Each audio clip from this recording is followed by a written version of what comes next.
China kembali mengecam serangan bertubi-tubi yang diluncurkan Israel terhadap wilayah Iran. Seakan memberikan sinyal, Tiongkok menyebut jika pihaknya tak bisa tinggal diam menyaksikan tindakan militer Zionis.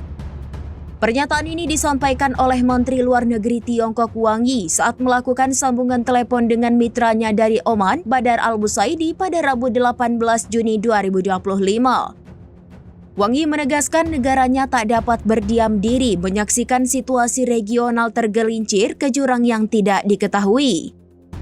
Menurutnya, tindakan Israel telah melanggar hukum internasional. Ia lantas meminta masyarakat internasional, terutama negara-negara di kawasan, untuk tetap bersatu. Selain itu, menyuarakan penentangan terhadap perang yang diluncurkan Israel pada Jumat 13 Juni lalu. Menteri Luar Negeri Oman menyatakan hal serupa. Ia menilai serangan Israel terhadap Iran merupakan pelanggaran mencolok terhadap Piagam Perserikatan Bangsa-Bangsa dan hukum internasional.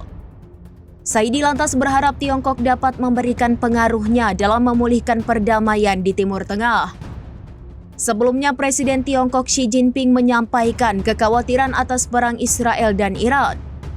Ia menekankan bahwa China menolak tindakan apapun yang melanggar kedaulatan dan integritas teritorial negara. Menurutnya, menggunakan tindakan militer bukanlah solusi untuk mengatasi krisis.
Download Tribun X sekarang, menghadirkan lokal menjadi Indonesia.